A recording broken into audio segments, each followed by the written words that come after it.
আসসালামু আলাইকুম। আশা করি সকলেই ভালো আছেন। আপনারা যারা এই নামজারি করেছেন, নামজারি আবেদন খতিয়ান প্রস্তুত হলে কিভাবে ফি দিতে হয়, এটি নামজারি আবেদন মঞ্জুর বা প্রস্তুত হয়ে গেলে কিভাবে ডিসিআর ফি পরিশোধ করতে হয় এবং ডিসিআর ডাউনলোড ও খতিয়ান ডাউনলোড করতে হয় তা আজকের এই ভিডিওতে দেখাবো স্টেপ বাই স্টেপ। ভিডিওটি না টেনে সম্পূর্ণ দেখতে থাকুন। তো চলুন সেই প্রসেসটাই দেখানো যাক।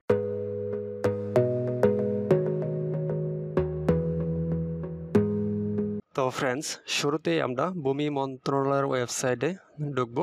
এখানে ঢোকার জন্য আমাদের কম্পিউটারের যে কোনো ক্রোম ব্রাউজারটি ওপেন করতে হবে। তো আমরা ক্রোম ব্রাউজারটি ওপেন করে সার্চ বারে লিখব land.gov.bd। তো এই লিঙ্কটি আমি ডিসক্রিপশন বক্সে দিয়ে দিব। তো আমরা এই লিঙ্কে ঢুকবো। তো ঢোকার পর নিচে দেখতে পাচ্ছি নামজারি। তো নামজারি অপশন আমরা ক্লিক করব। তো দেখতে পাচ্ছেন, তো আবেদনের সর্বশেষ অবস্থা এই অপশনে আমরা ক্লিক করব।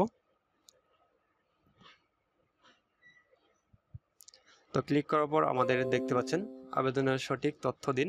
তো আমরা এখান থেকে বিভাগটি চিনাবো এবং আবেদন আইডি এখান থেকে টাইপ করে দেব।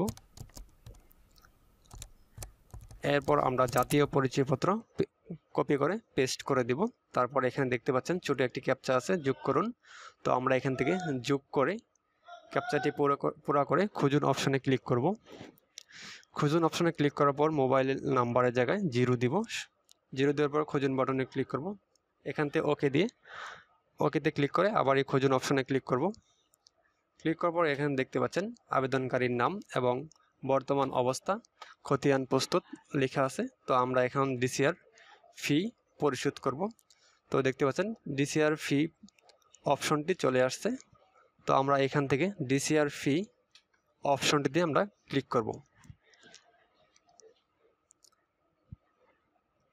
তো এখানে দেখতে পাচ্ছেন ইন্টারনেট ব্যাংকিং। তো আমরা এইটা চিনিয়ে অগ্রসর বাটনে ক্লিক করব। তো এখান থেকে আমরা বিকাশ অপশনটি রাখবো। তারপর পেমেন্টে যাব। তো দেখতে পাচ্ছেন আমাদেরকে পেমেন্ট অপশনে নিয়ে আসছে। তো আমরা বিকাশ অ্যাকাউন্ট নাম্বারটি এখান থেকে দিব। বিকাশ অ্যাকাউন্ট নাম্বারটি দেওয়া হলে তো আমরা এখান থেকে নিচে দেখতে পাচ্ছেন কনফার্ম বাটন আছে। তো কনফার্মে ক্লিক করব। ক্লিক করার পর আমাদের বিকাশ ভেরিফিকেশন কোডটি দিতে হবে। তো আমরা বিকাশ ভেরিফিকেশন কোডটি দিয়ে দিচ্ছি। তো কোডটি দেওয়া শেষ হলে আমরা আবারই কনফার্ম বাটনে ক্লিক করে পিন নাম্বারটি দেব এবং কনফার্মে ক্লিক করে দেব। তো কনফার্মে ক্লিক করার সাথে সাথে আমাদের অ্যাকাউন্ট থেকে 1100 টাকা ডিসিআর ফি কাটা হবে। তো এখানে দেখতে পাচ্ছেন পেমেন্ট রিসিপ্ট। তো আমাদের আমাদের ফিটি কাটা হয়ে গেছে। তো আমরা আবারই পুনরায় ঢুকবো এই নামজারি। ঢোকার পর আবেদনের সর্বশেষ অবস্থা এখানে ক্লিক করব। ক্লিক করার পর এখানে বিভাগটি চিনাবো, আবার আইডি নাম্বারটি দিব। তারপর জাতীয় পরিচয়পত্র নাম্বারটি আমরা এখান থেকে কপি এবং পেস্ট করে দিচ্ছি। তারপর এখানে ক্যাপচাটি পুরো করব, যোগ করুন। যোগ করে আমরা এখান থেকে খুঁজুন অপশনে ক্লিক করব। আবার এই মোবাইল নাম্বার জায়গায় 0 বসিয়ে খুঁজুন অপশনে ক্লিক করার পর ওকেতে ক্লিক করব। তারপর আবারই খুঁজুন অপশনে ক্লিক করব। তো এখন দেখতে পাচ্ছেন কর পরিশোধ ডিসিআর ফি পরিশোধ হয়ে গেছে। তো নিচে দেখতে পাচ্ছেন ডাউনলোড অপশন আমাদের দিয়ে দিয়েছে ডিসিআর এবং খতিয়ান। তো আমরা দুটোই এখান থেকে ডিসিআর এবং খতিয়ান ডাউনলোড করে নিতে পারি।